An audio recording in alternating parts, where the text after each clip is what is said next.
Funny how? Funny like I'm a clown.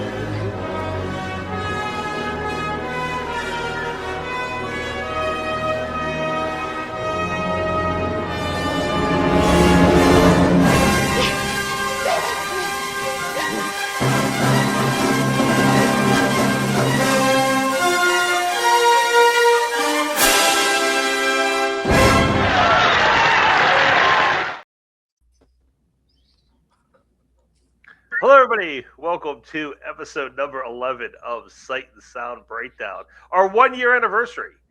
Whoa! It's episode number 11, but never forget episode 0, which was 1 year ago this month. So we've made it a year. Payson, Andrew, everybody who's been with us, congratulations. It's been fun. Tonight is also going to be fun. Thank you, last episode, for, Melissa, for joining us.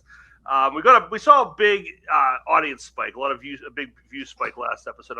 We're assuming that Melissa, brought a lot of her film coven audience over. So obviously, we're following up with 5 bros talking about 3 of the broiest movies you could imagine. So I hope you all, if you're coming back, I hope you at least one.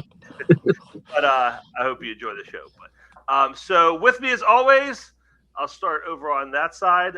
Payson Johnson, how are you doing today? How do you feel about these movies? I'm doing great. This is the first episode in about 3 weeks where I don't feel like I'm dying via hosting. So feeling very, very good. Feeling nice and fresh. Not going to mention why because Cody will kill me. So yeah, but doing very good. All right. My other co-host who had some last-minute wardrobe changes. I thought he looked fine personally, but he was encouraged by others to change. I think he looks great either way. The always never James Barr. Andrew, how you doing tonight? I'm doing good. I thought I was King Cryptic until Payson showed up today. So I'm excited. These are 3 of the most well-known films that we will be talking about for this show. So this should hopefully be a breeze of an episode. Yeah, definitely. A lot of these episodes have felt like homework.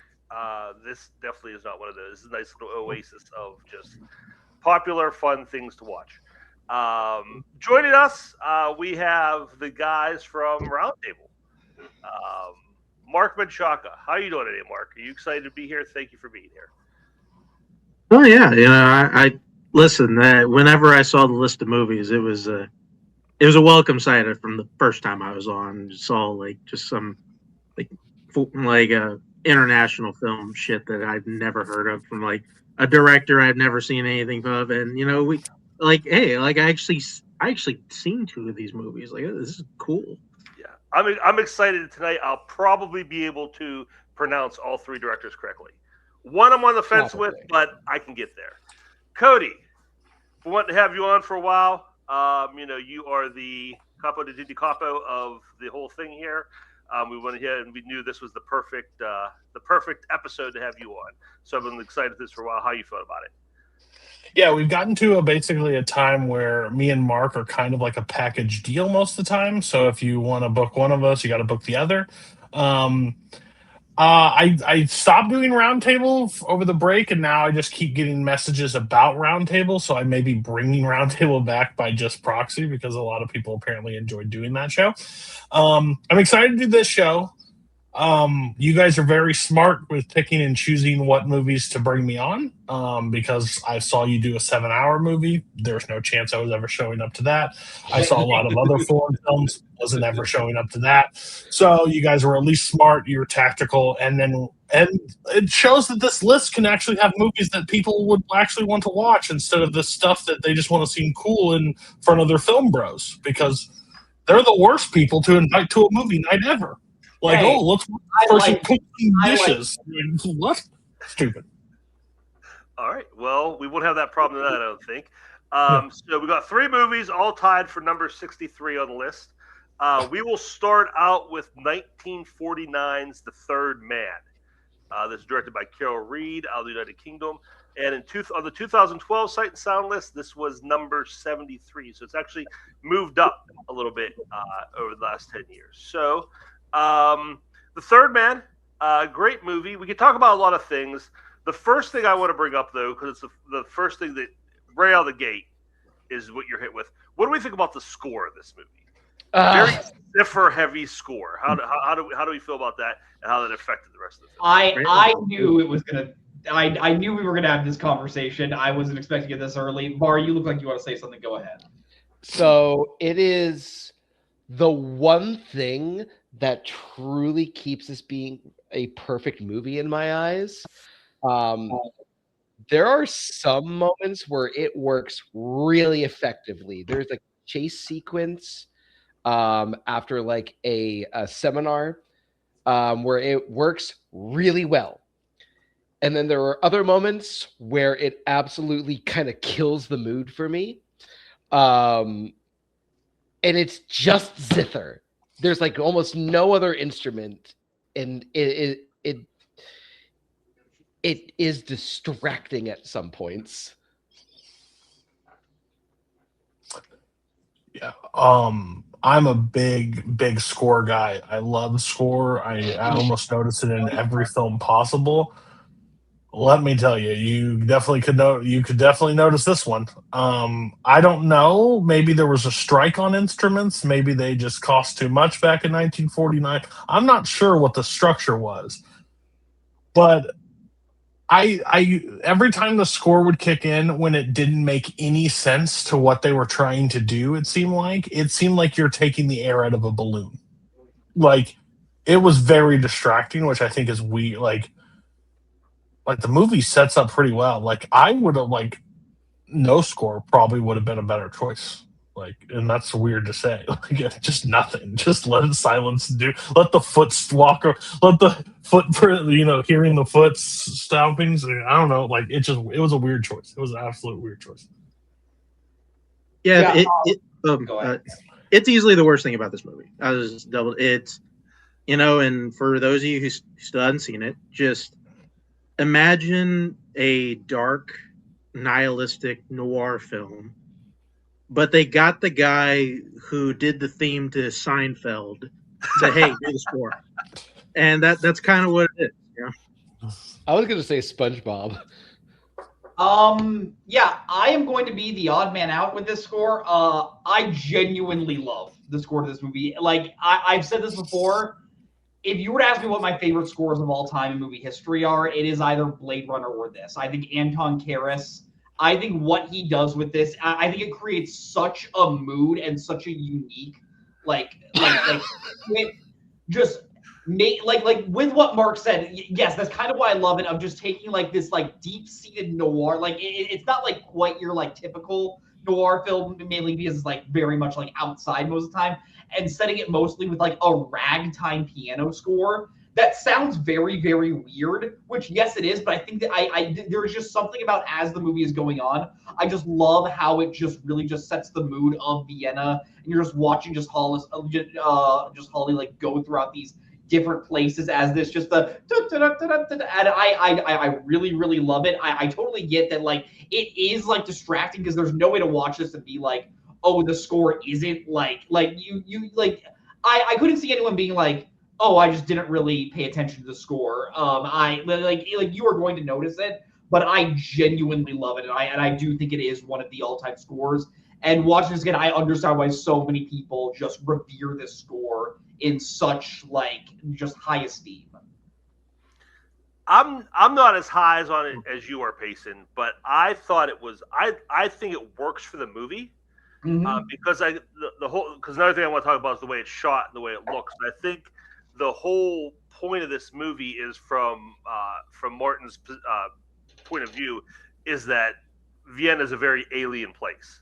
Yes. You just get a lot of weird camera angles and a lot of different things that make it like very just otherworldly. And I think that music adds to that, and the fact that it doesn't fit, like the score should be very different, and you're getting this almost like it sounds like almost like you're on a merry-go-round. I think that really adds to the tone of the movie, where it's just you're like, where am I? What is this place? What is happening? No, 100%. Yeah. Well, for I feel the like I'm Ferris taking wheel crazy scene. pills. What do you guys talk? We had Blade Runner, and this is your best scores. Like, maybe you don't listen to enough score. That's one of the craziest takes I've ever heard in my life. I thought we would all be in lockstep on this one. No. And I will say too, I think there are times like Bar said, it works a lot better than the others. Where I don't think it works is like the love themes, like the romantic scenes where it slows down and gets real melodramatic. There's just something so unique about it that I'm just so into this. Is like that good? Like on the Ferris wheel scene, I kind of get it because it kind of fits the mood and the semi-lighthearted tone that is like in that scene. But then there are scenes where it's real noir, like real shadows and haze and dark angles where it's playing, and I'm just like, what? Like you're just like, here comes here? the bad guy. Like, what the fuck? What are we doing? I think it's like I get that it's like a Vienna thing, but it seems like a wise guy kind of thing. Like they're doing that whole thing, but like that's how the movie's trying to go. Like they're trying to like be smarter than that. Like I don't know. I'm expecting tiny bubbles to start playing at some point. I don't think well this is noir. I don't think Carol Reed is going for a straight like Maltese Falcon or Double Indemnity. I think he is going for something a little lighter and a little bit more like fast paced, and I think the score just kind of helps that. And I agree because I think the movie set the way it opens up, like the opening scene, and I wrote this on my notes because I really love this. I think it's I'm not sure what character it was doing the narration at the beginning. But when they're kind of explaining the situation in Vienna, how it's divided up, and it's after the war and everything that's happened, and they start. It's Major Calloway. Is it Calloway? Okay, I knew it was one of the English guys. I wasn't sure which one, but and he says, and he's like, yeah, there's a big black market here, and it attracts amateurs. It doesn't always work out that well for him, and you just see the body floating in the river.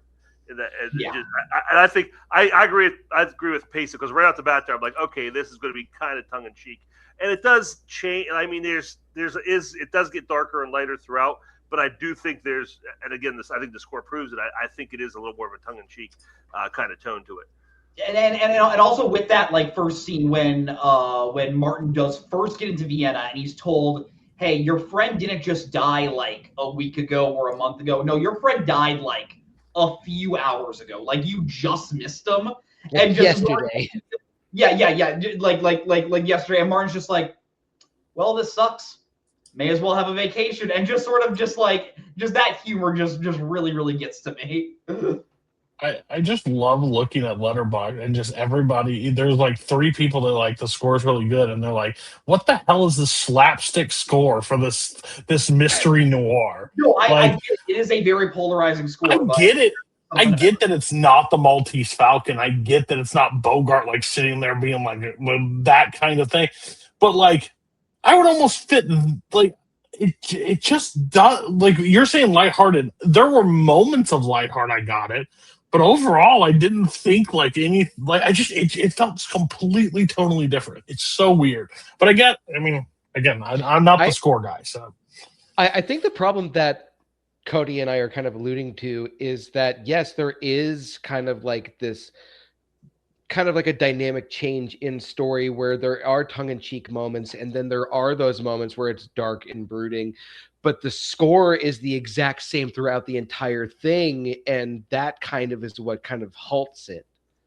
Yeah, like if it switches tones between things, but it seemed like this is all we got to work with. Let's work it for every scene, and it's just like one guy who knows 3 pieces on the zither. Played the beat slow this time. Play it fast pace. Let's go, pal. I definitely see where you guys are coming from, but I just really think it works for me. You know, it really does work, though. This fucking story. Oh, it is. The script for this is actually absolutely incredible. There is a turning point literally halfway through the movie, and it just completely changes the whole dynamic of it, and it does it so effectively. But there are also like little things that I pick up every single time I watch this film. One that I want to get to later when we get into more spoiler territory, but I keep finding things every time I watch this movie. And this is like maybe the 4th or 5th time I've seen this. Did anybody else kind of get like Coen brother vibes from this? Like this kind of story they would tell? Definitely in like the opening, yes. Yeah, and just like I do think when Harry shows up, the movie takes a slightly darker tone with like when you really learn like what Harry Lime was doing. I guess they're spoilers if you haven't seen. Yeah, Harry Lime does end up being alive. Sorry, well. I think people know that. I'll put up the spoiler tag when we get to other things. But yeah, just who is the third man? I know what you think. I have a really funny story about that. With Harry and Holly having their first conversation on a Ferris wheel, like yeah, I definitely see with what Kirk is saying, and like there is something like a little bit more like offbeat. Then that would not be like a more like typical decision. Honestly, like Harry showing up halfway through this, it reminds me of Seven when just out of the blue the whole movie changes when Spacey shows up like halfway and the villain is finally revealed. It reminds me of that sort of tonal shift. Yeah, I was thinking more too along the lines like just like the little like non sequiturs like. When Harry's, because he's a writer and he meets that guy who has like the book club or whatever, and he's like, "Oh yeah, come speak at my book club," and it's just like just an extra thing. Yeah, when Holly meets the fan, it's great. Yeah, and it's just like not like it just he just goes and like nothing really comes of it, but it's just like a little like extra silly thing thrown in the story just as a kind of like throw a little curveball. But I think there's lots until one of the villains comes in and creates like the tete-a-tete between the two of them at the end of it. Yeah. And I just love how like he completely takes that, like he completely forgot it takes. Anybody think that kid was like way too cool about his dad or I don't know his dad or his grandmother being murdered? Like, yeah. I think it wasn't. No, that's not his dad. That's not his dad. His dad is the one who was talking to him and in the crowd. It's just like the landlord or something. But was he up in there with that kid? Like that kid was running around a guy's apartment earlier. I thought they were like related. So I think the door to the apartment was open, and the kid is just from like another floor. All right, okay, that makes a lot more sense because I'm like, this guy's. Then that's why he doesn't give a shit. Yeah, I'm like, this kid is way too cool about seeing his dad just get thrown out a window. Yeah, because in that crowd scene, he's yelling "Papa, Papa" to the guy that's standing next to Holly. I thought he was saying it to the victim. Okay, that makes a lot more sense. Okay. What'd you guys think about the way it was shot? I really like the look of the movie. I love the direction. I like that it just looks like bigger than most movies at the time. Like most like crime films of the 40s are shot in a much more like contained way and just feel very cramped. I like that Carol Reed like takes so much of the action outside and just makes it feel bigger than most movies at the time. Yeah, I mean, I think again, the way it was shot didn't stand out to me in certain way. Like, I guess, like, I mean, I saw this a while back, but like, I think it looks really good. I just don't know how much, like, I don't know if it stands out like shot wise for me. I've only seen one Carol Reed movie too, so. There are two shots in this film that absolutely stand out to me. One is since Payson already spoiled the fact that Harry's still alive. The first time you see Harry, and one of the great shots in movie history. It's not necessarily that shot. It's the shot of when he's running away, and you just see his shadow, like running along the wall, like the row of buildings. And there's just like an element to it that's an uncanny valley, the way that this shadow is moving. And that moment rewatching that was just such an interesting visual image because it makes something unworldly about Harry. And the other image is we'll put up the spoiler alert for this one. Is like just before Harry's death. and you just see his fingers popping out from the vent in the street, and you just hear the wind blowing as that's happening. And it's just that one extra element of him being that close to freedom, just feeling the wind through his fingers through this vent. Like, that image is the other one that always sticks with me whenever I watch this movie. Almost got him. I think that whole chase scene just looks so great. It reminded me of Metropolis. Like, you just have like those big cavern tunnels that go on forever, and then there's those scenes where, like, the couple of the guards are like on that like walkway above him while he's running underneath, and it's just like just like this labyrinth they're in that they're running through. I think that looks so cool. I love that. The whole that whole sequence was so surreal, like that with the balloon salesman. When he walks up and you get that, like, you get him just stand there looking directly at the camera, center frame. And it was just like really like that, like it kind of gave me like chills. Like what is going on here? I think that whole third act chase is just so, like I said, just it felt like real like German expressionism, just real surrealist.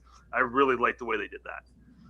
I think M. Night Shyamalan saw that balloon salesman thing and went, I have to do this in every movie that I make now.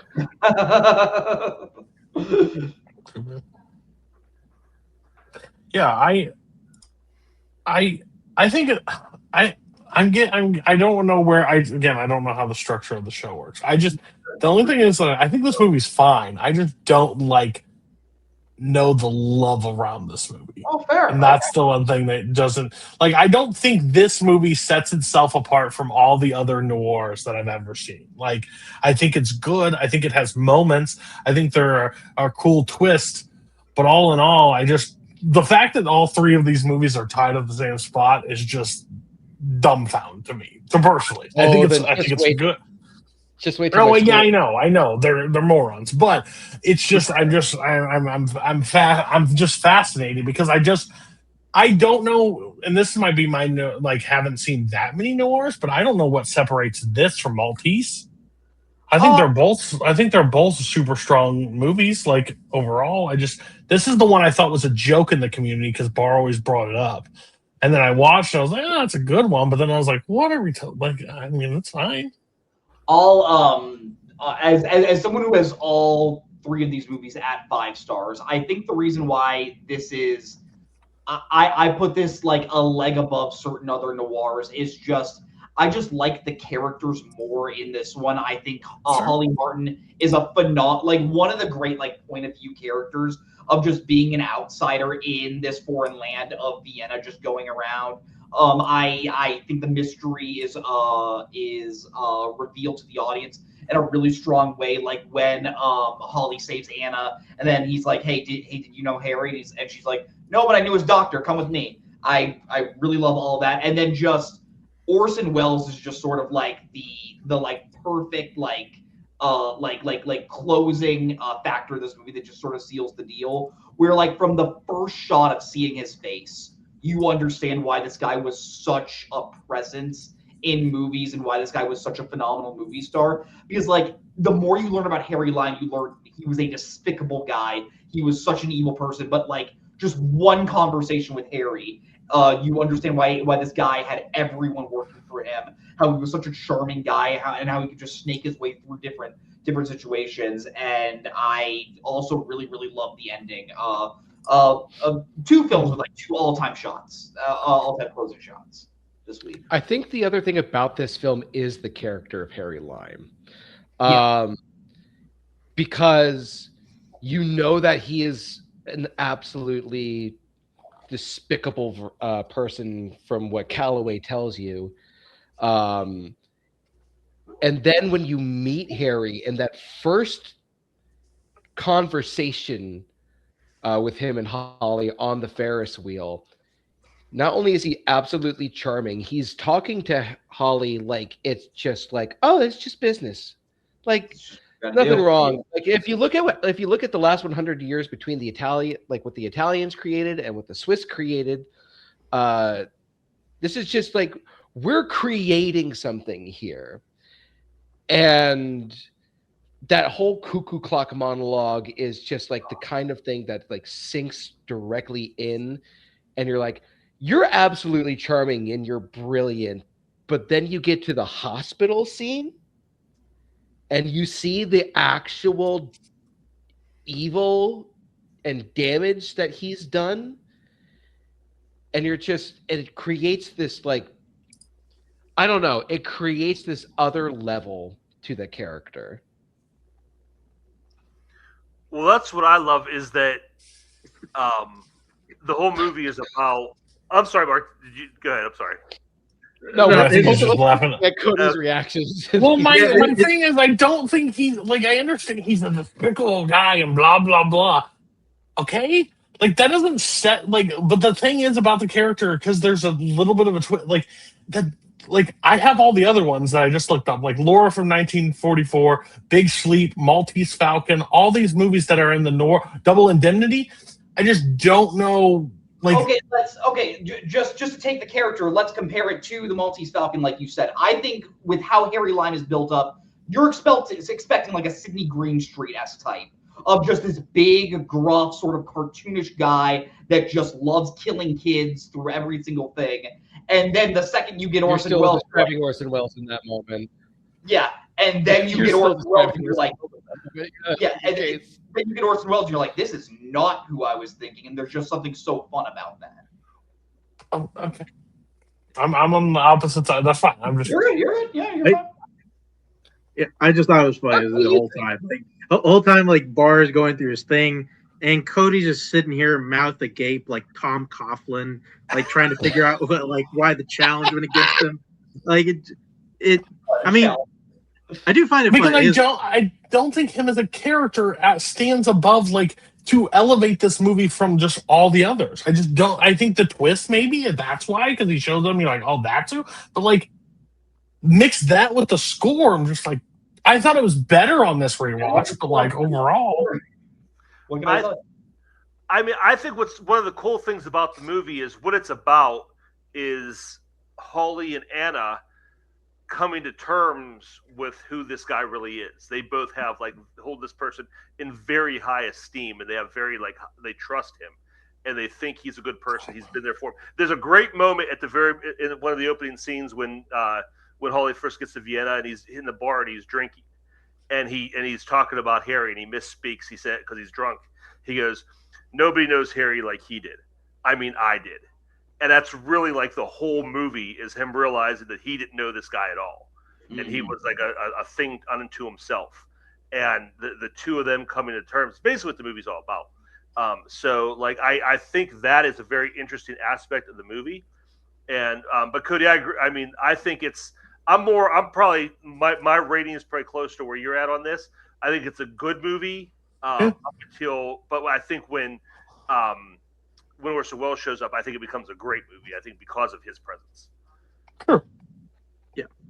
Which I say I was sitting here not really sure what to say about it, because I was kind of really feeling more like Cody this one. Like I kind of like it, although my God. Like I think what I'm coming to find with a lot of these old style noirs is that when they're not really like a detective story and it's just like a guy thrown into like a dark situation, I kind of find myself caring about the story a little less. There's something to it. And like I do agree with Kirk. Like I do feel like this movie doesn't really kick in until Orson Welles shows up. And we're and mainly because like we're sitting there not wanting to believe all these bad things about Orson Welles. And then we meet him and like he's just a shitty person. And of course he's in that Ferris wheel the whole time, just like trying to kill him the whole time, which is funny. I do like that, even though we got that ridiculous score thrown in while they're being reunited. It's like, okay, this sucking the air out of the room a little bit, but still, it's a good scene. But I mean, yeah, I mean, it's a good movie. Like it didn't. It's not. It's it wasn't La Aventura. So that they were. I want to bring one thing up before we inevitably wrap up the conversation on this one. Sure. Does anyone else think that Anna knew the real Harry? Or do we think that she was just as naive about him as Holly is? Because I have something that I noticed for the first time on this watch. I think she had suspicions.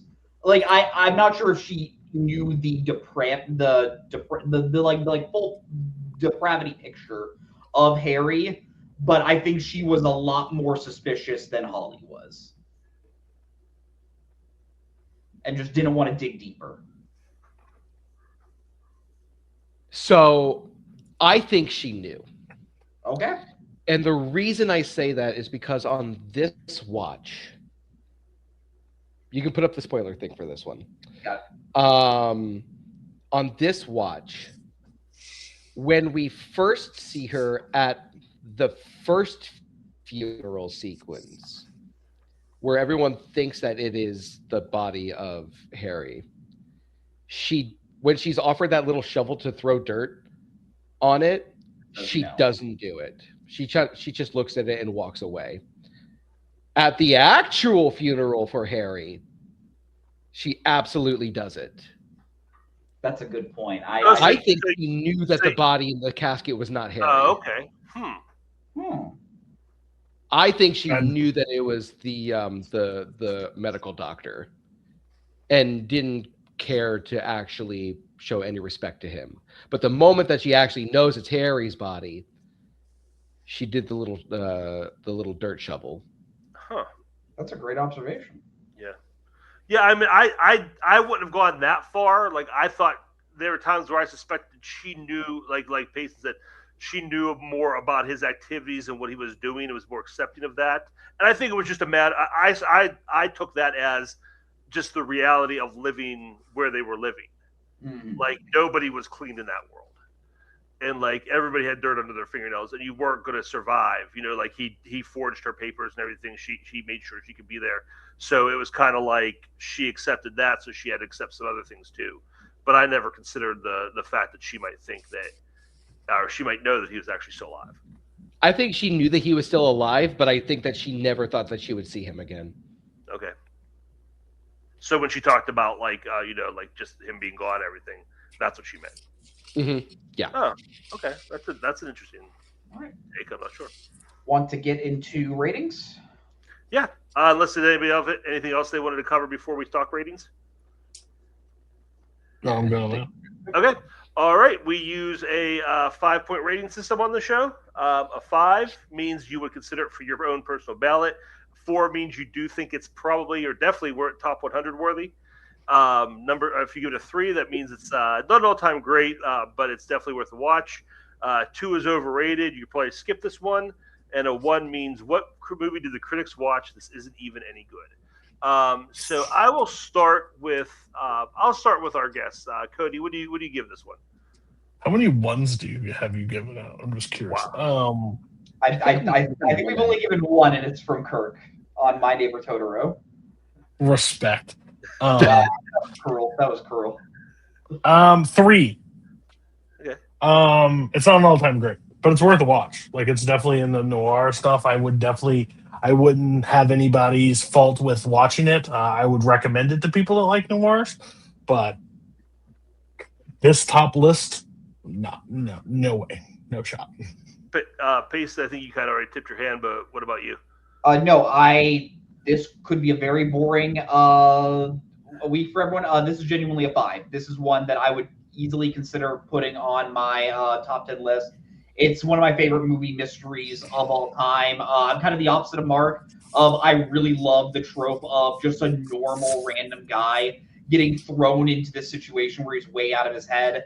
And I think if you're exploring classic cinema, this is a go-to film you got to check out. I didn't want to show off. This is now maybe the most highly treasured item in my Blu-ray collection. I paid about $100 for this. This is the Criterion version of the third man out of print. Great shit that I can now say I own. I've always wanted to own this one. Very cool. And yeah, Mark, speaking of, if you don't like stories where just the random guy has to do the investigation, don't watch Giallo movies. That will not be your jam. Mark is a big police procedural guy. He just likes it when the officers do it. Mark loves the propaganda. Yeah. I'm going to give Loves this. Rush Hour. I'm somewhere. I'm close to Cody. I'm going to give this a 3. I do think it's a good movie. My guy. Cody said it. You give this. You put this, right on the same level as Casablanca and Goodfellas. I just don't see that. Although I will say, I think there are other movies from '62 down that are not as good as this. So I think it's definitely worth watching. I enjoyed it. I'd watch it again. I think everybody should check it out. But like we always say, we're talking top 100 movies all time, and not every movie can make it. So for me, this is a 3. Bar, what do you got? So this movie is in my top 100 personally. I want to say it's like in the 50s. However, if a 5 is, it would be on my ballot, and the ballots are like 10 movies, right? 10 movies, yeah. It would be sitting at a 4 for me. Because it would be in your top 10. There are. I think. Sorry, I would genuinely consider putting this in the top 10 greatest movies of all time. Now, my list is different from my favorite movies of all time. I think that makes sense. But yeah, maybe not like a stone cold in my list like I have on my phone, but this is one I would consider in that range. Yes. And that's what it is. It's consideration. It doesn't mean it's locked in. It just means you would consider when you're making your ballot. You'd think about it. Okay, fair enough. Sure. As much as I love this movie, I don't think that it would cross my mind for that ballot. Also, real quick, Cody, just to answer your question, I did actually look at my list, and I was wrong. This movie is absolutely in my top 10 list that I made. And how about you, Mark? What's your rate on this one? Yeah, I'm a 3.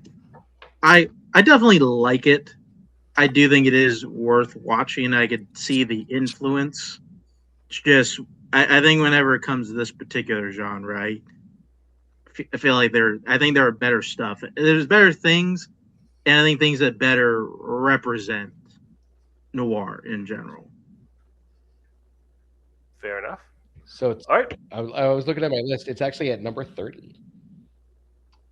You got taste, my man. You got taste. All right. 30 other films. Go ahead. We will move on to our next movie, also tied for number 63, from 1942. What you might have heard of, Casablanca. This one, directed by Michael Curtiz, right? It's Michael Curtiz. Yes, you got it. All right, good. All right, in the clear for the week. 84 on the last one. 84. Yeah, jumped up, baby. Yeah, it was 84. And this is out of the United States and made the number 84 in 2012. So again, moving up about 20 or so spots this decade. So Casablanca, I know it's probably a movie we've all seen before, movie we've all talked about a lot. So a lot of our thoughts might already be out there. So does anybody want to kick this off and kind of just give their thoughts in general or anything specific they want to talk about with this movie? I will get it rolling. I believe we talked about Casablanca before, but I'll just say this. I think if you were to ask me to name the textbook example of like an incredible movie from just a clinical point of view of just like a just perfectly well-structured story, great performances, great direction, great emotional beats, Casablanca is just one of those movies that just kind of has everything that you can enjoy. It is one of those films where I just don't see how you could possibly watch it and not walk away, not only liking it, but just absolutely loving it, just with all of the themes it sort of tackles about standing up for what's right and doing what you need to when it's not when it's sometimes the most difficult thing to do. Like Kirk said, it's kind of tough to find new things to say about it, but it's one of the great movies for a reason, is all I'm saying. This is the movie that you recommend somebody that is not into classics. This is the movie. This is a almost perfect gateway, and there's probably one other ones I would consider. But like this out there. Yeah, I could see that one, but like that still has some themes. Like I think like this one tackles all the sensibilities of everybody, I think. And it's a movie you hear about, and when you hear about it, like going through film, and you're like, okay, cool, and then you watch Casablanca, and you're like, got it, like it. That last shot is as iconic as you say it is. The sequences inside the place is just as good as it is. The dialogue is as sharp as it really is. This, like, everything, all the famous lines, all the stuff from this movie still hits if it's your first watch or your 12th watch. Like, it hits every time you watch it, and it is one of those movies that is just, I think I grow to appreciate more and more every time I watch it. Yeah, there's just no fat on the bone. I think this is, if you talk about perfect movies, this is. I might. It's not my favorite movie, obviously, but I would say if you ask me what is the most perfect movie, it might be this. Yeah, it could be. Because every single aspect of it adds to it. Every single thing in this movie is a net gain, is a net positive. There's something. There's a reason for it. It adds to the story. It adds to the theme. It adds to whatever. The story works. The music works. The cinematography works. The characters work. The romance aspect works, which with these kind of movies is often the anchor around its leg. I think that was that we didn't bring it up last time. I think that was kind of the thing that dragged in one of the things that dragged the Third Man for me. But I think it works here because of the way that it's built around the characters and the story. But yeah, there's nothing I can look at this movie and say, oh yeah, it's a really good movie, but like every frame of this movie means something is important to it. Unless your previous guest, Jacoby Bancroft, who gave it 3.5 stars. Oh, not here to drag other guests down, but no, I'm here to drag Jacoby Bancroft through the mud. Yeah, absolute scumbag. I want to look at what he has at 4 stars and then beat the shit out of him for it. Velocipaster. It's just like, Mark, I wouldn't sorry, I'm derailing the show. I'm taking over, but you're not. I wouldn't say you're like a high classics guy. Where do you sit on Casablanca? Yeah, I love it. Like, I think it's great. You mentioned it is like it's the movie I think you're recommending, but who doesn't like classics. I think it's just a movie you can just recommend to anybody, like for anything. It's one of those movies that just kind of has everything. You know, it has sharp writing, good characters, a nice love story to it. Like, it just everything you think, and even like it even serves as like this great time capsule. Is like even the actors in it, like down to the small roles. Not only were they big at the time, but they are seen as like legends, even down to like Peter Lorre, who's in it for like in it for like a minute. Yeah. Which, by the way, is there anybody that like looks like a bigger creep in a movie than Peter Lorre? You just think like Peter Lorre is always up to something. Like, it is a shame. Yeah, no, I was going to say it is a shame that Peter Lorre and Steve Buscemi never got to do a movie together. Yeah, because that would be an all-time movie duo. He's not his dad. Funny story. My maternal grandfather's last name was Lorre, and he was Italian. And until I was like 12 years old, he had me believing we were related to Peter Lorre. Until I actually watched a Peter Lorre movie and saw that his name was spelled different. It kind of like destroyed that for me. But no, I going on with Mark says, I think that's one of the beautiful things about this is the cast, and not just like the main cast, the supporting. I think the world that exists within this and the little bit parts, the people who work at Rick's, the people like outside, the tourists, the pickpockets, the bartenders, the guys running the roulette table. I think everything feels so real, and I don't think this is a big deep piece of trivia, but the fact that so many of these people were expats who had fled Europe, actually fled Europe because of the war. I think that shows up on screen. I think you actually you feel that. The fact that these people were actually experiencing at some level what these characters were experiencing as well. this movie especially go ahead, Mark. especially Madeleine LeBeau, I think her name is. Like she's actually from France. Which character is that? And Yvonne. Yvonne, yeah. Yeah. Yeah. Like during the dueling anthems scene, Great scene. like her face is twisted with emotion. Yeah. You can tell how important that scene was to her as a French citizen. Well, I think. Good. I'm sorry to interrupt you. No, go ahead. I was going to say that character in particular, she has. I timed it. She has less than 3 minutes of screen time, and she has a better story arc than most characters in any movie ever. Just like where she starts to where she ends up in that final scene, you know what you see her do in the anthem scene. I think it's just so great. I think that's what I love about it. There's so many moments. Everything in this feels so real. Like Rick's is a real place. Casablanca is a real place. These things are happening. These things exist. And I don't think many movies are able to pull that off. And I think a lot of it is the characters. I think it's also the first like 5 to 10 minutes do such a great job of setting the world up.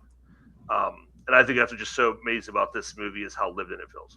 No, and that's something I wanted to tackle, Kirk, was just this movie does something that that all my favorite movies do, where it establishes so much without using dialogue as exposition, where instead of just having people tell you what Rick's is like, you just get a camera pan of just seeing every little shady thing that's going on, all these unique characters, and you understand that, oh, this is where you go to do your crimes under a dimmer light.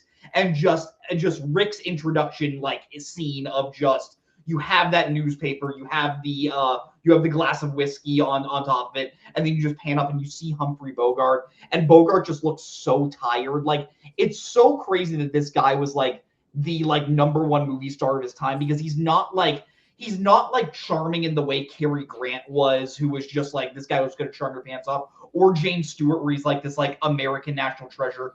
No, we all just gravitated to just how dark and sinister just Bogart just kind of seemed, just on the surface, because of just like, he just seems tired all the time. And then just the movie does a great job of showing you like, hey, Rick might be someone that might seem lazy on the outside, but he will always do what's right when push comes to shove. Like when he gives Peter Lorre the tip off of like, hey, Nazis are coming in. You might want to just get out of here. I'm not going to defend you, but I want to tell you, go. I think this movie's so impressive that in 1942, because like there are other classic movies that are like made for a certain, like you can show them at a younger age. Like this is a kind of movie you wouldn't see until you're in your teens or like later if you're like getting into film. And for the quotes to still be as talked about as they are, I think it's just such a fascinating fact. Like, there are people that are not classic people that you can say lines from this film and instantly know what film you're talking about, like outside of trivia communities. I think that just shows like how great this movie is and how it appeals to everybody. I also want to say like we did top 100 scenes on YLS, and like I think Kirk had the anthems That would have as been a my scene. one.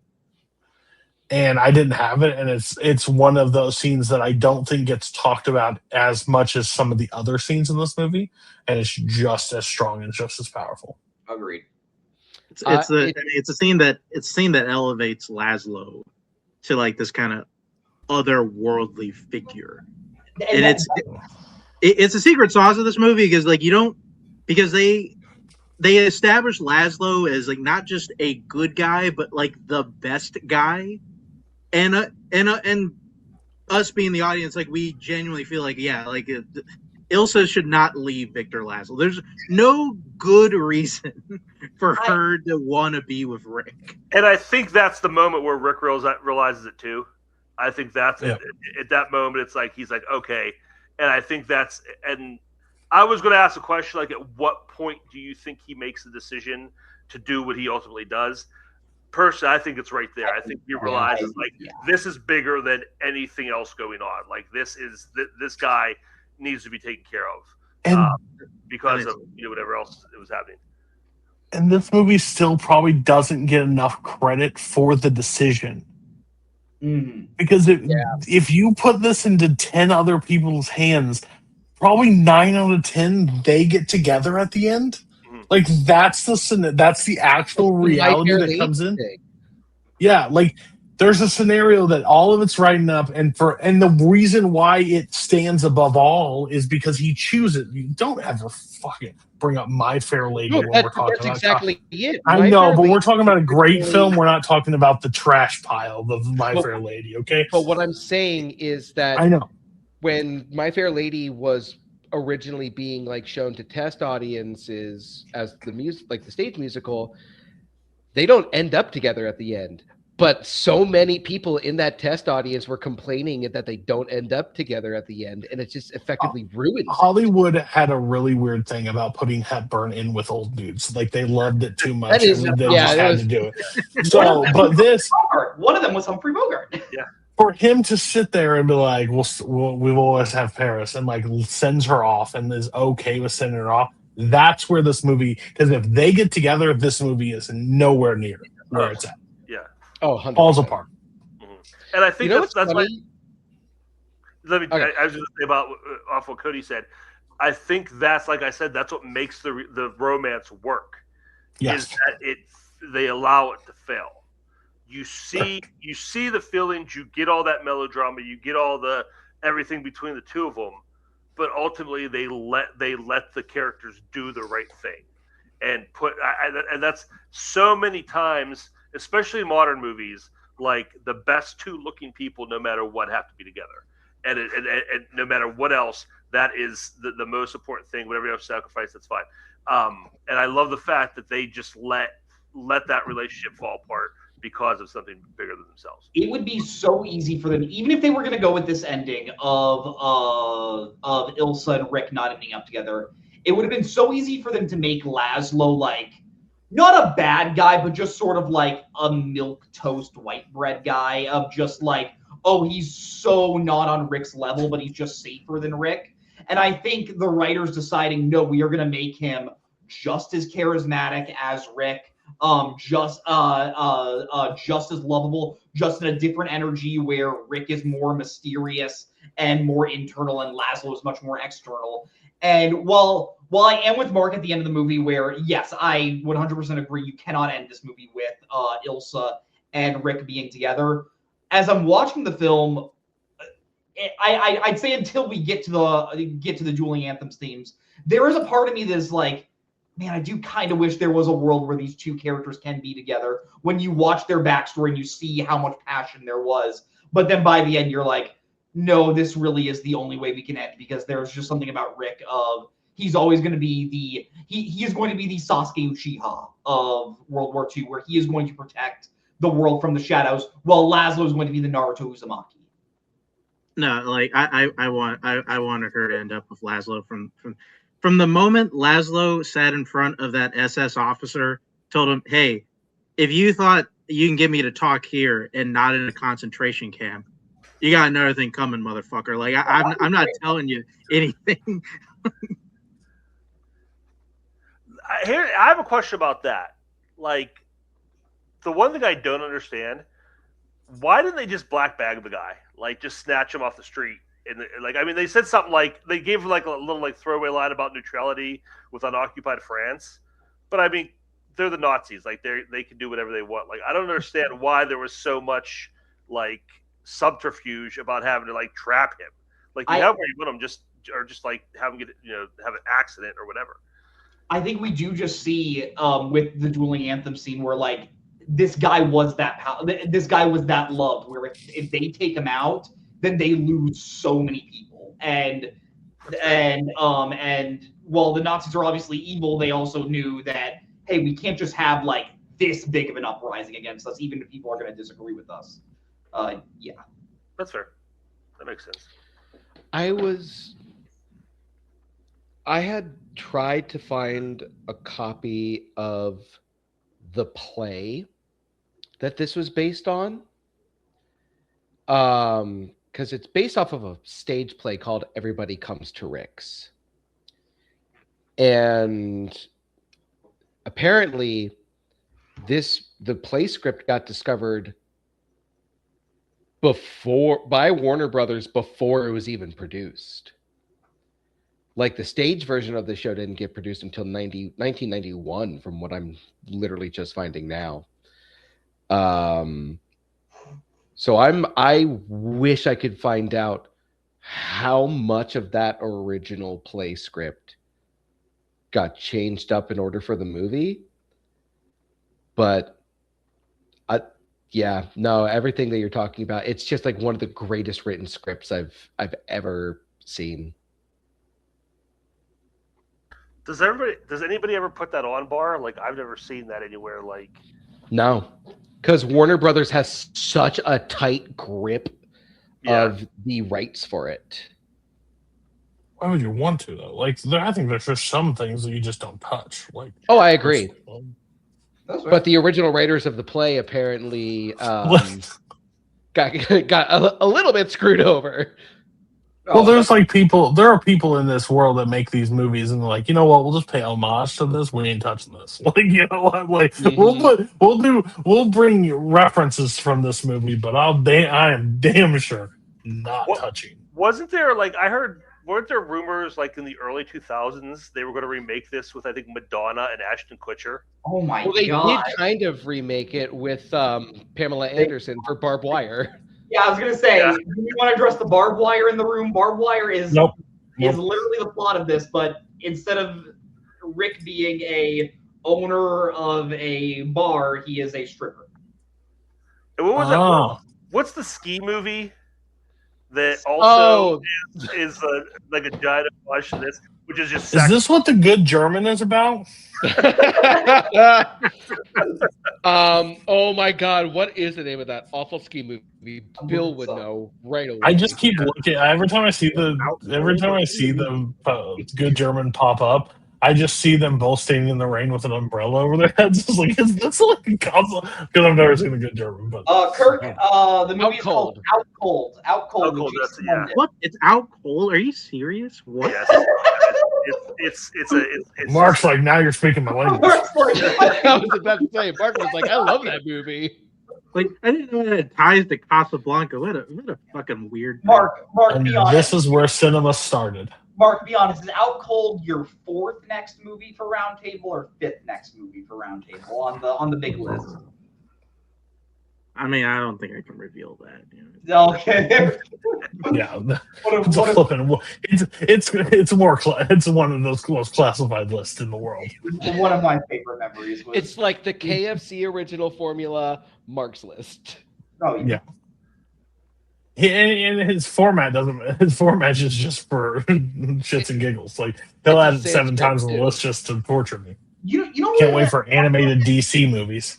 We've done one of those.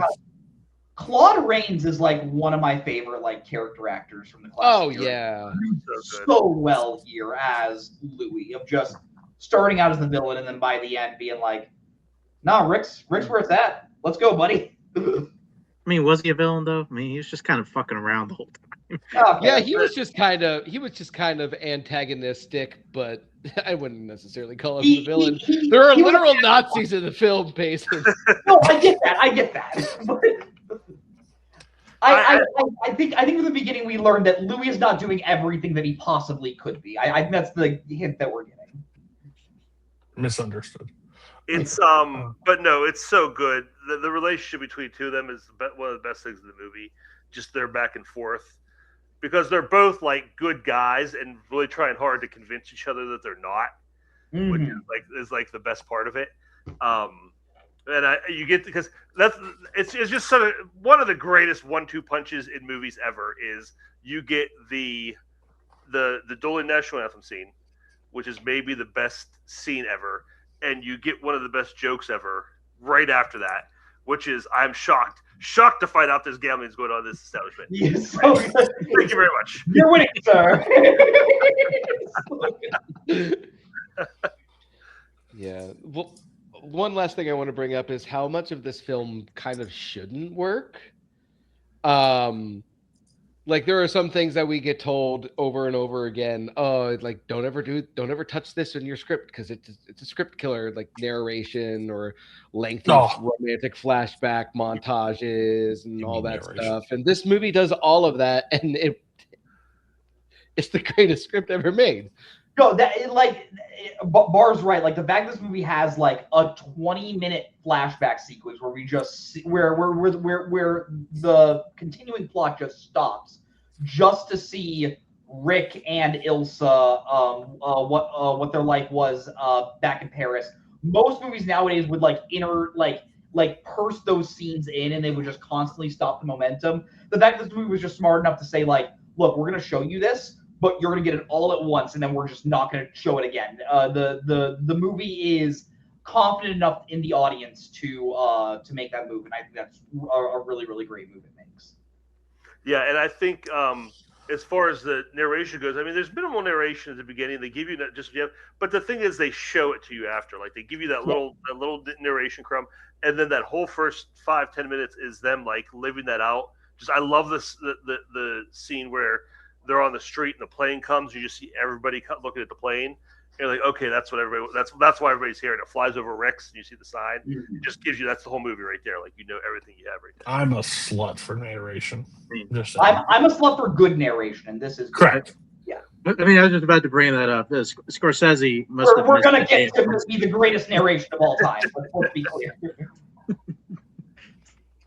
Yeah, and as far as the flashback goes, I hadn't seen this in a couple years. I always forget how long that is. Yeah, like, that's a decent chunk of the runtime is that flashback, and it works, and you need it. Like that informs every if you didn't the fact that this movie is under 2 hours is crazy. Yeah.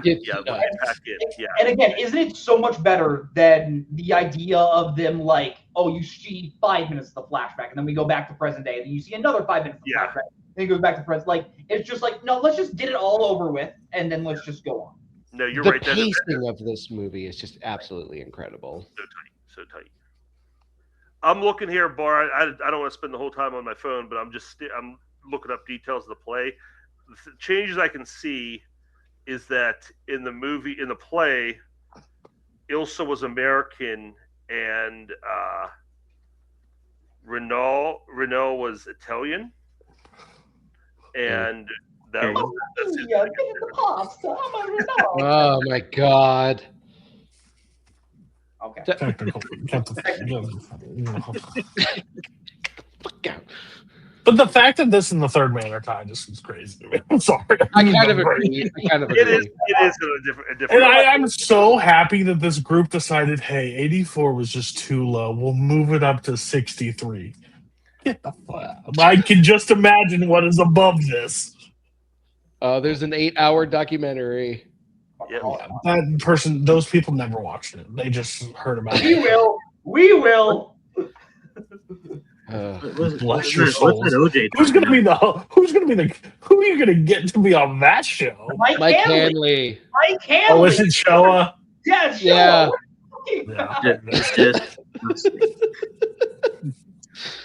I walked in on that man seeing that, and he was having flashbacks live. It was rough.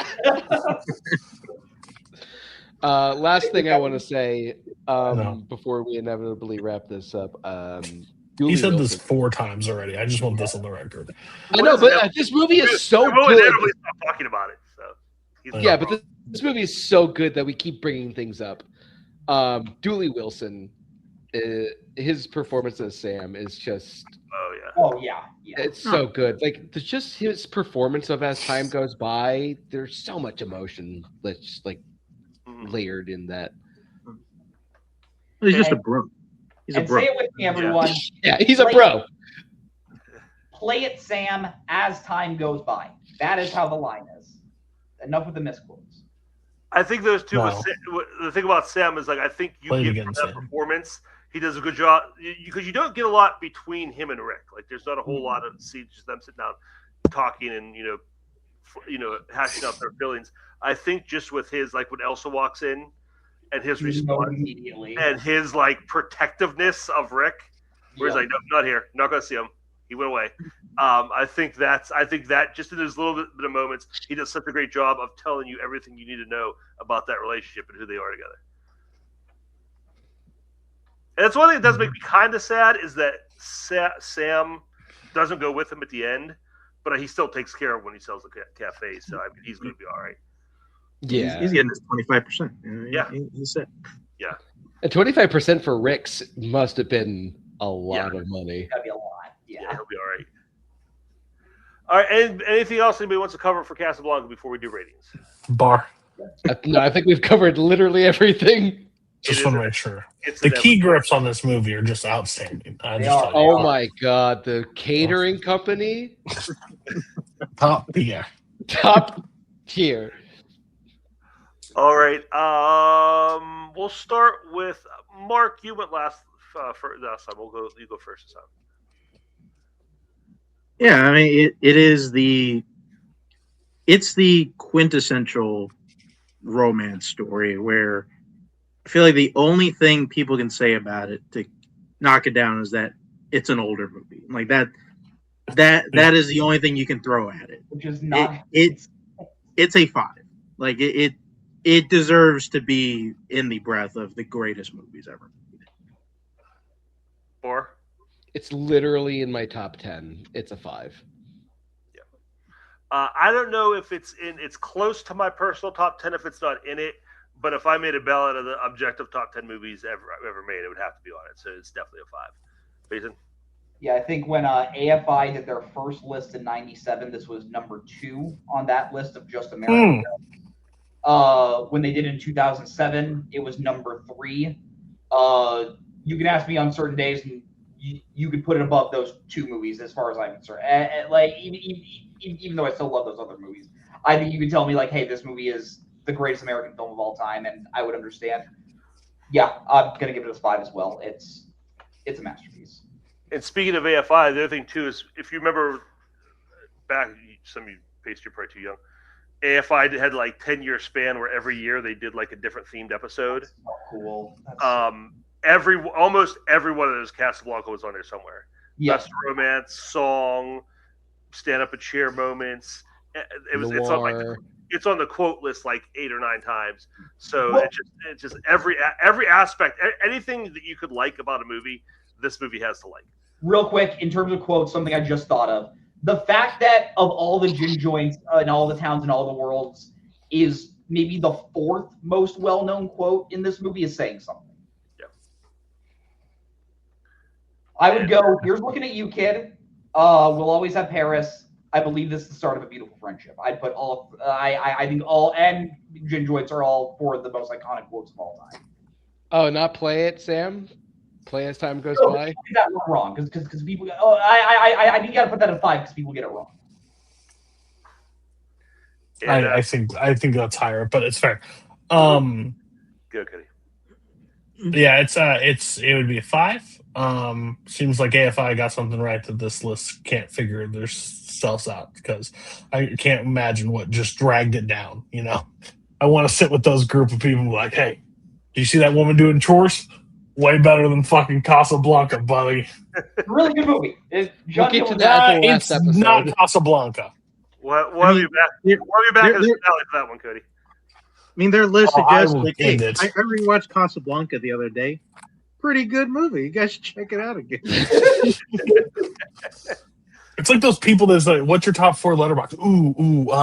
This French movie that no one's ever heard of in the bottom of the bay. It's so good, but you've never seen it. You never watched it once. Shut your mouth. Like, no. These people that try to look pretentious for fun is crazy. It was amazing. Cody, Celine and Julie go boating. It's a good movie. Cody, I think I know what it is, but did you say your rating? 5. Okay. I think it's This is not up there for, it's probably not my favorite romance film of all time, but best made, yes. I think it's our first ever 5 sweep. Yeah, sweet 5. Oh, yeah. All right. Okay. If we don't get it on the next one, I need some addresses. I'm not giving you my address. All right. Okay. Good to Okay. know.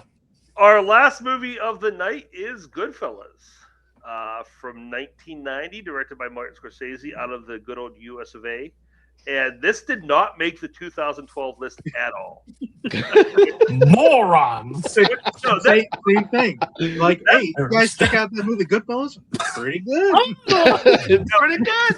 It's crazy to me because this list, the 2022 list in particular, is like aggressively and desperately anti-film bro. So the fact that they made this, that it didn't make it last time and jumped this high this time, is there's some hope for film criticism. I wouldn't go that far. There's a lot of Godard, there's a lot of Truffaut, there's some Fellini. I think different type of film bro. I get it, but like I don't. Good film bro. Yeah. The good film bro. Yeah, the good ones. Yeah, not the pretentious bros that yell at you on Twitter when you have like a movie that's popular. Like, excuse me, have you seen the art direction in that? It's trash. Not the ones who are like Interstellar and Fight Club. Interstellar and Fight Club. Well, five okay. times each of them. That's my top 10. Goodfellas. I've talked about it a ton, so I will let somebody else start. Anything specific they would share with us? It's amazing. It's amazing. You've never tried to cut garlic like them? Talk about an opening sequence of them having to kill the guy in the back of the truck, and then all of a sudden you hear that music and says, "For as long as I remember, I wanted to be a gangster." And you see like a grow up of the kid through it to be this entire sequence, and like every character in this movie is larger than life. But by the end of it, you feel like you know all the characters, and you feel like, I don't know if anybody's went through like withdrawals and drug addiction. I don't know of a better movie. Like, there's probably better movies out there, but him having to go through that coke addiction that he is struggling with near the end is some of the best acting I've seen in a really long time. Of him driving and looking at the helicopter while he's frantically trying to get somewhere is crazy. The score, the music cut in, the characters, like Joe Pesci, like incredible, just an absolutely incredible performance, shot in front of me. I was like, the line that was like, "You're digging," when he kills the kid, and he's like, "What? I've dug holes before. What do you think I fucking care? I'll dig a hole. I'm not afraid of it."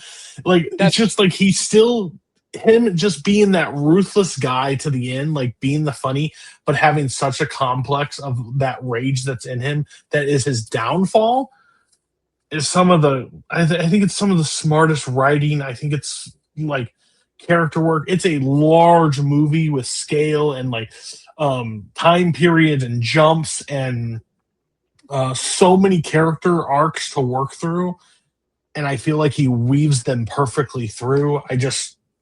I can gush about Goodfellas all day long.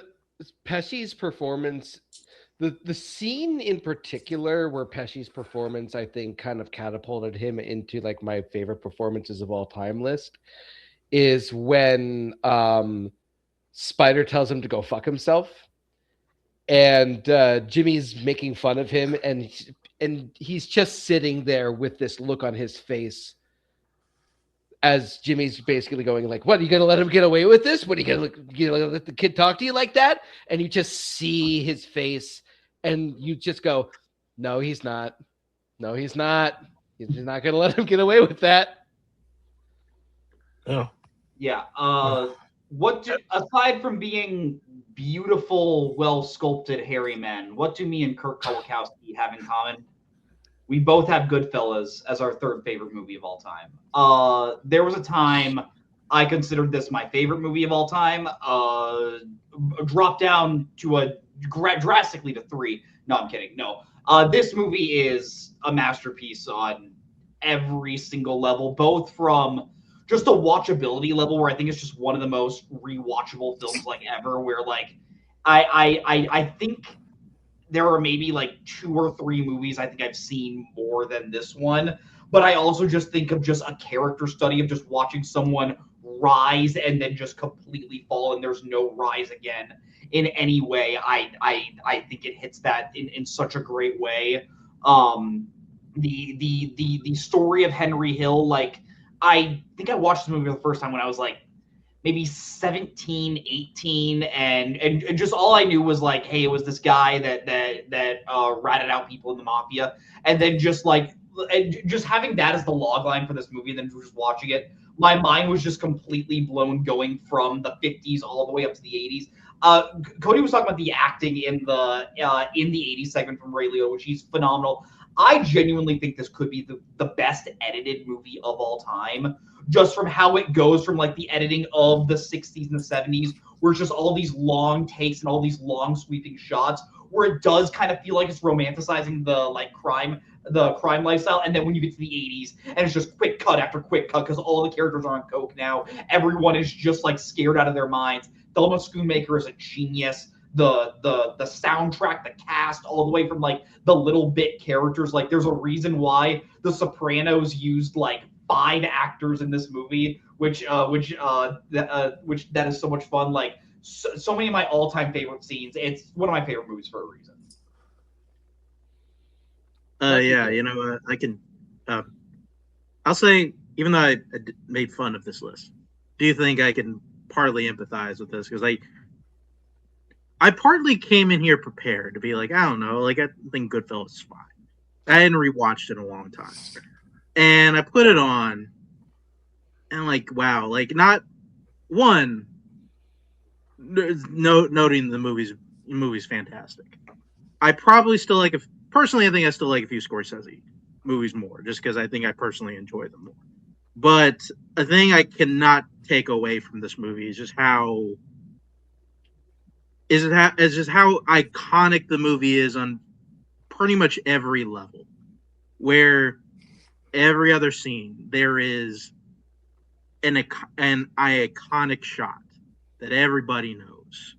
It has some of the most memorable needle drops of all time. Everybody know. Like I don't remember the name of that song, and honestly, I don't think anybody knows the name of the song. Like where we see like all the dead people at, like because everybody just knows. Like Layla. It's Layla. Yeah. Derek and Dominoes. I don't think anybody knows the name of that song. Just know, it's that song that plays whenever like we see all the people dead from the Lufthansa base. It could be my favorite needle drop of all time, genuinely. I think that's the first time I ever heard that song. Like I'd never heard it before, and it's always that for me. It's like it's always the Goodfellas song. No, what is the name of the song that plays when Jimmy is clearly getting paranoid of Maury, and you just get that long shot of just Jimmy smoking, and then you get the narration of Jimmy was starting to get a real paranoid of Maury. We knew he was going to whack him, and just hear the dun dun dun dun dun dun. That moment, I also just. Oh, that's also Cream. That's White Room. White Room. Oh, very. That's White Room. Really? Okay. No, it's not White Room. No, I'm sorry. That's Sunshine of Your Love. Yeah. Sorry. Okay, thank you. Yeah. I thought I knew White Room. They're both Cream songs. I mixed That's them fair. up. That's fair. But Mark, but yeah, like there's so many moments of this that just stand out, and how much this movie just shaped film. Like from here on out, it's something that is impossible to not only to not notice, but to not just be in awe of. Yeah, he's just. I agree with Payson. Like, the editing of this movie is incredible. I mean, it's in my top 3 as well. Like. This movie, and all 3 are Scorsese's, so it really doesn't, like, they're all interchangeable basically for me. But the cut in, and that Layla scene is literally like, there are so many scenes. That's one that's automatically burned in my head. But this time watching it, I've done it a few times, but watching Joe Pesci, Tommy's character, and almost treat it like a character study of like him, and watching how he interacts with everything, and like how his Napoleon complex basically is so high with him that all he's wanting is respect, but he doesn't get it because they push him over, and that leads to all of his downfalls, like everywhere that he goes, because he can't control it. He basically has it under control, and his friends around him encourage it. So, like, at the end of the day, he's just leading down this path of destruction that you can't get. Because, you know, it all starts with, like, Ray Liotta. And, like, Coho had, like, one of the worst takes ever. It was like, Ray Liotta's terrible in this movie.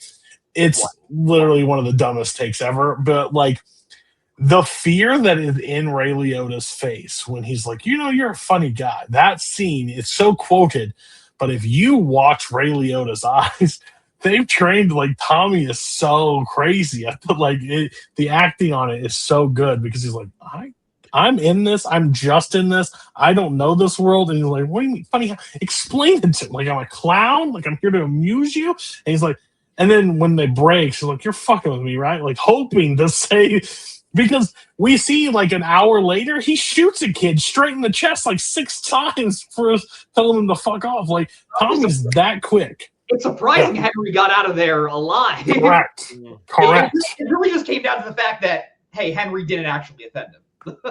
Because like he also has that thing where he's like, "Oh, shine my shoe, you fucking kid." And he was like, "What the fuck?" And they beat the living shit out of the guy. One of my favorite movie insults of all time is "Go get your fucking shine box." And then Tommy just says, "Motherfucking mutt!" And then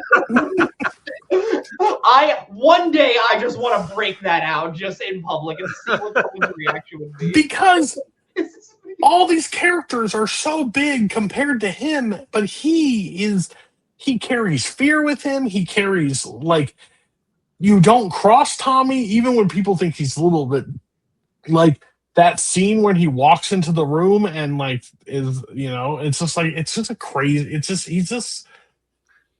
he's such an... They set that up perfectly with the restaurant owner talking to Paulie of how, like, Paulie's just like, what do you want me to do? I can't handle him. He's a grown man. He's got to do. Yeah. But it's because Paulie's like, I'm not touching that shit. Yeah, because he sits there like, what do you want me to do about it? Well, you gotta say something to him. Like he's mean. Like he doesn't pay his tabs. Like he's just doing all that stuff. He's like, figure it out. Like he's a grown man. Go talk to him. I don't want to talk to him because like he's crazy.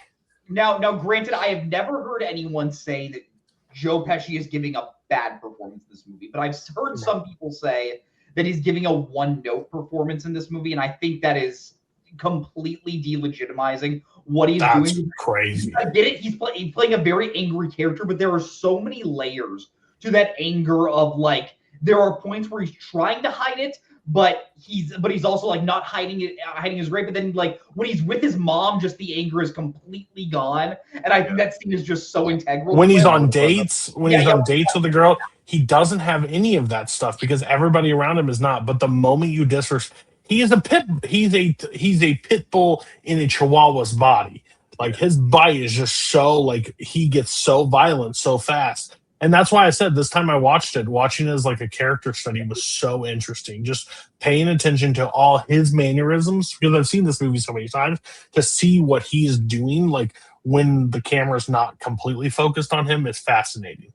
And I think De Niro is super underrated in this movie. Oh, I would never call this De Niro's best performance, but that doesn't mean I don't think it's like an S-tier performance in every single fashion. Like Jimmy is everything that Tommy isn't. Where Jimmy is so calculated and so cold, but he is just as vicious and ruthless as Tom. Like I think one of my favorite scenes is when they are killing is when they are in the process of beating up Billy Bats in the bar, and you just have Tommy just like full on just like pistol whipping, but Jimmy is just like calculated with his kicks. Like his anger is like processed into the guy. Another fascinating part of this movie is watch it when their power goes away.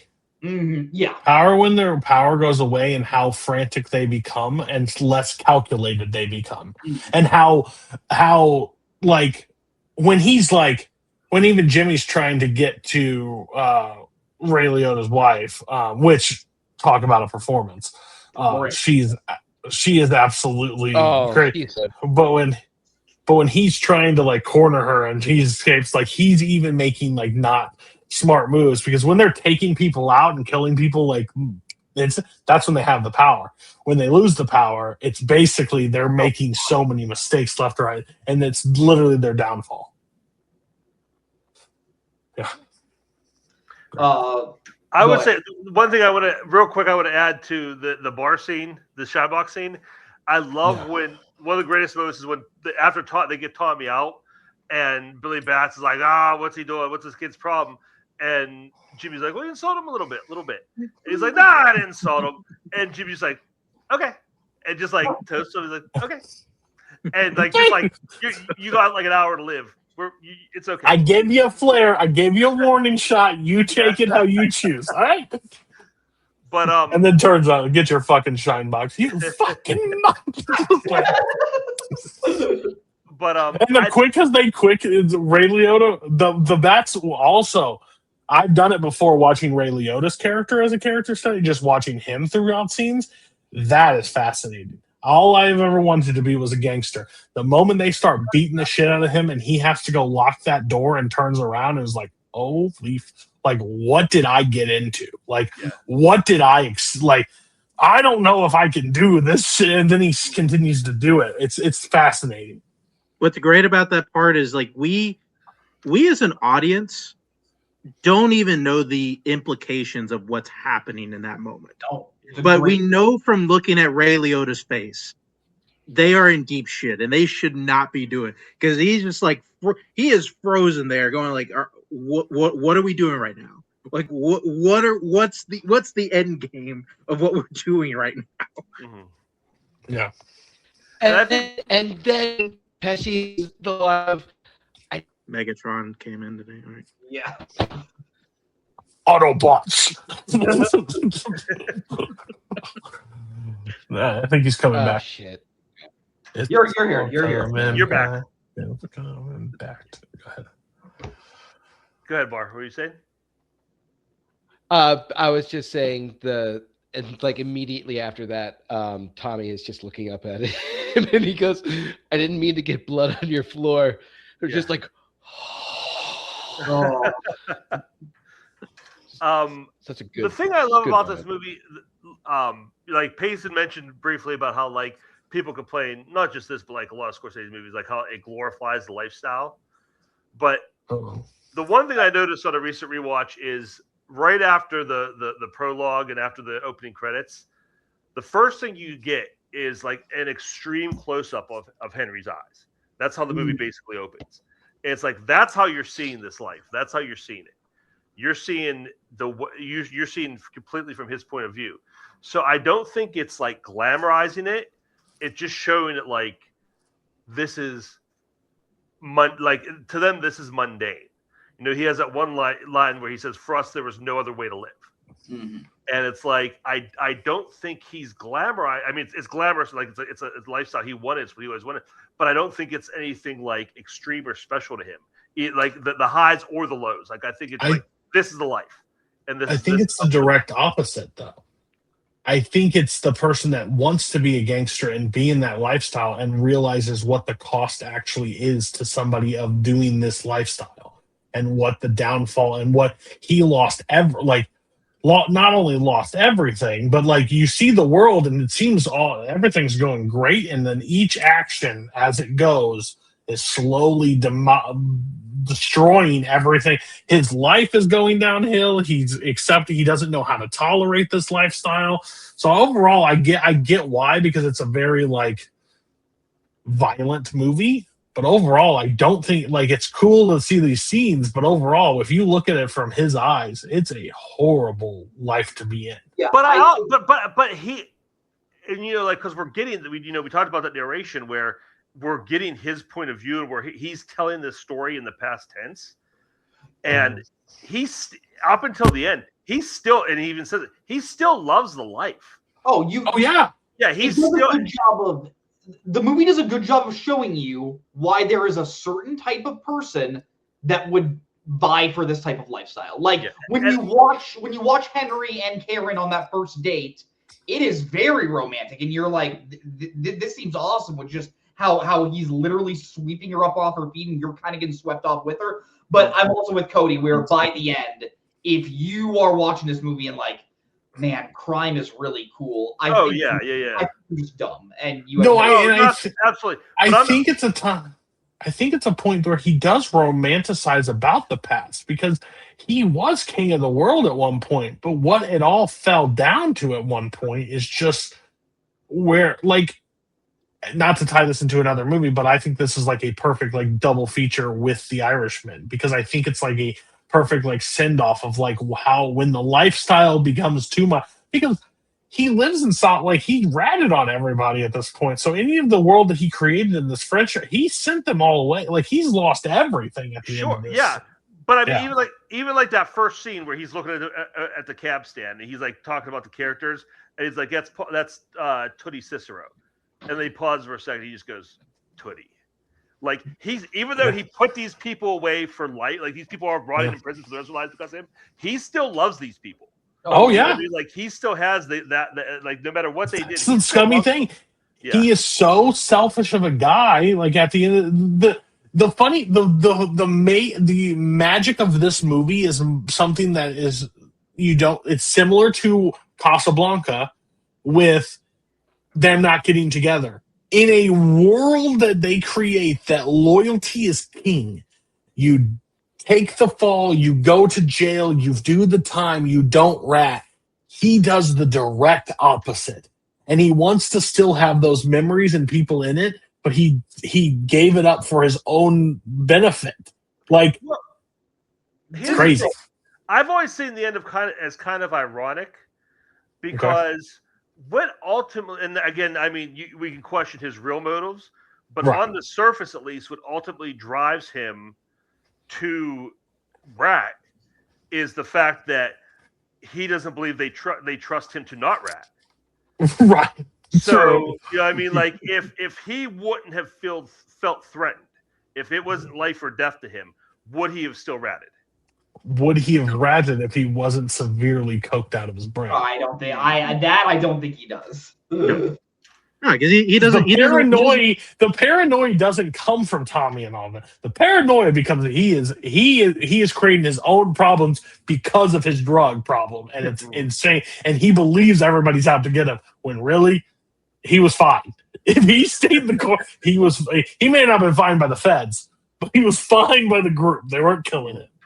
Cody said he draws a lot of parallels with this movie, The Irishman. The movie I always draw parallels with this is Boogie Nights, in the same way of like the first half of Boogie Nights, like you are seeing like why the porn industry seems so cool, like everyone just hanging out at these big parties, they're all having sex, they're all doing drugs, and then just the second you have that New Year's party and the 80s start, everything starts going downhill. Everyone is just high all the time. Everyone is just depressed now, and it really just feels like two different halves.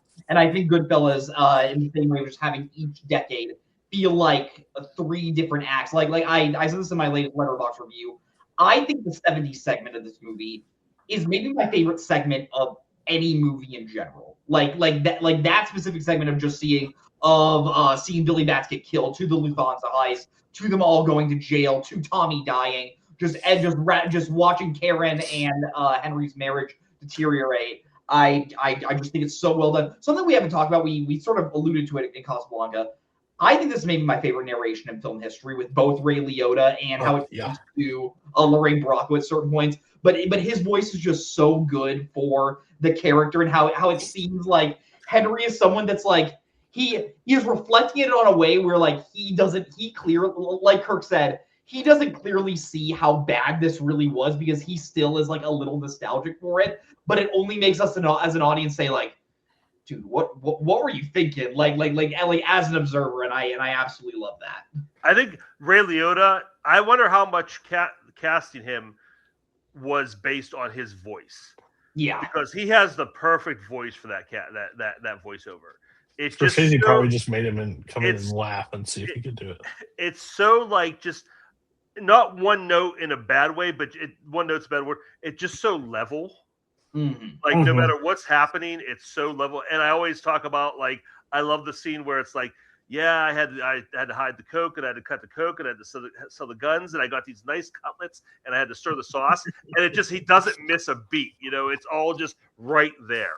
And I think I don't know like how to describe what the sound of his voice is, but I think it's so perfect to tell this story. There's two things. One, I think we hinted on. Well, when I said Irishman, I don't think this is a perfect comparison. I'm just saying it's like a goodbye letter to the gangster world, where this is like an introduction to the gangster world, and I think that's why it's perfect.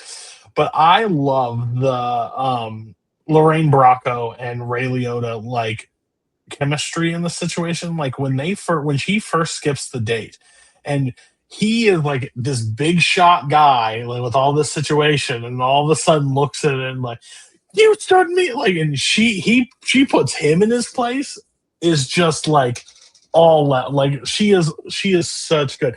And the best part about this movie was it Dances with Wolves won the best picture. One of the this. craziest best picture snubs of all. Nuts. It's insane. Hey, you should watch Goodfellas. It's pretty good. I like the wild wilderness movie. Someone said Dances with Wolves is a better edited movie than Goodfellas. Think about that for a second. We're talking about just narration. The best narration maybe of a movie to probably the absolute worst narration in the movie. Genuinely a consideration. I agree. Yeah, it's so bad. It's so bad. Still pretty good. Goodfellas is better. Dances is a good movie. Like I don't know It's why not we a got good movie. the name of good Dances with Wolves. It's Kevin not a good Costner's movie. made I'm sorry. one amazing movie, and it's not Dances with Wolves. That's all I'm gonna say. Yeah. So Gotta be Bar, The Untouchables. what are your you've been kind of quiet. What are your thoughts on Goodfellas? Oh. It's a movie I respect more than I like. There we go. There it is. What the fuck? Look.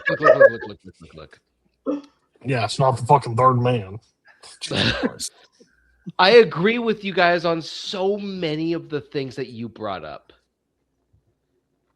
And one thing that I think that didn't get brought up, that of course I'm the only person to think about this and recognize this, but just like the color pattern and the color palettes of this movie are absolutely incredible. Just like the one scene where she's on top of him with the gun and you see him waking up and just like all the dark tones and blues and like slight purples. It's incredible to look at. I can't tell you why I can't connect to this movie the way that everyone else does, though. Okay, that's fair. No show tunes, not enough jazz fingers. I think maybe it's just I think maybe I feel the length of it. But other than that, I can't tell you why I don't love this movie the way that other people do. Well, It's let me a ask you, technically brilliant film, though. let me ask you this, Bar. Two-part question. How do you feel about Scorsese Cool. in general? And where does this land on your Scorsese list? What was the first question? I broke up. How do you feel about Scorsese in general? I love Scorsese. Okay. I think that he's a genius. On my personal Scorsese ranking, though, out of the films that I've seen, because I haven't seen everything, I'm trying to go over all the ones that I have. For me, it's below Departed. Okay. It's below Taxi Driver. It's below Irishman. I like the Irishman a little bit better.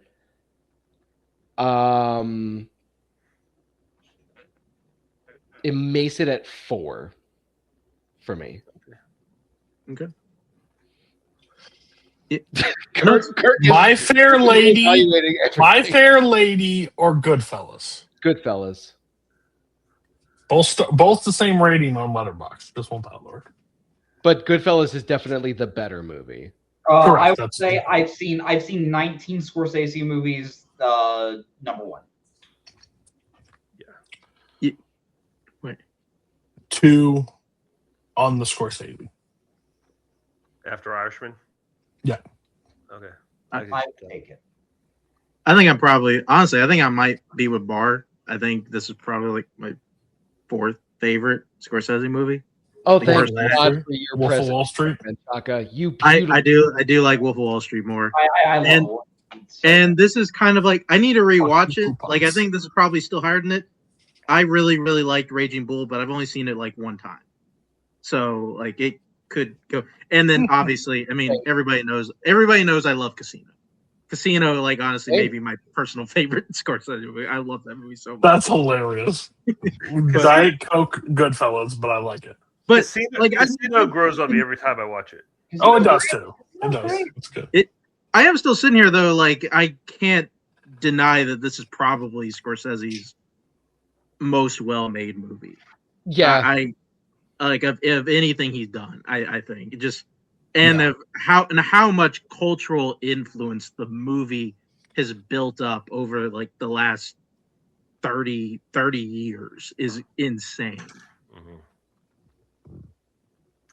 Yeah. But yeah, it is. Yeah, it's Goodfellas. Anybody else want to talk about anything else before we wrap this one up? I think I'm good. I Watch it. think there's so many little things. I love the early scene where Henry's. I think is it when they're going after the mailman, but he goes into the taxi stand and he's talking to Tootie, and in the background they're opening up all those boxes of yellow cardigans. Yeah. And they have that tracking shot down the street. All the gangsters are sitting out there, and they all have the yellow cardigans on. Yeah, I love that little beat. And then the scene where Pesci shoots Spider, and he shoots. Yeah. The place just kind of explodes. Everybody's like yelling everything. He's like, "You killed him! You killed him!" He's like, "What? I'm a good shot." And the guy next to Pesci goes, "How can you miss him from that far away?" I love the scene where when his dad finds out and he's like, "What are you talking about?" So and he beats him, and then he goes to them and tells him, "Hey," until they take the mail guy and like, "Letters to that school, don't go to his house anymore." It's like, okay. And it's like, Dad, no one ever questioned it again, but it's so funny that they just went right to the mailman to threaten him. I think it's so funny. And I love the scene that when they go to Florida, they take the guy to the zoo, they're holding him over the lion cage, and he's like, narration again, perfect narration. She's like, they must really throw people lions down there because he just gave up everything. Gave up everything. No, so good. Perfect. Like, maybe one of the great director thing collaborations. When Henry first gets out of prison and when he's talking with Paulie, and Paulie says, "Hey, look, no matter what you do, you can't get involved in cocaine." And then it hard cuts to Gimme Shelter playing while they're slicing the cocaine from Pittsburgh. Yeah. And just beautiful relationship between Scorsese and Gimme Shelter. Yeah. One of the greatest directors, one of the greatest songs of all time. Great mix. Paul Sorvino doesn't get talked enough about when it comes to this movie. His performance as Paulie is just fantastic. The scene where he has to turn his back on Henry, just his performance in that scene alone is just utterly fantastic. I mean, Paul Sorvino, he always helps me remember to not put too many onions in my food. Just throws that reminder. Don't put too many. I only put 3 small onions. And it's such a great character introduction. Again, that first scene at the cab stand where like they're all like screwing around and like making it like kind of like play fighting and just goofing off, and he just walks out. Yeah. And just looks at him. It says nothing.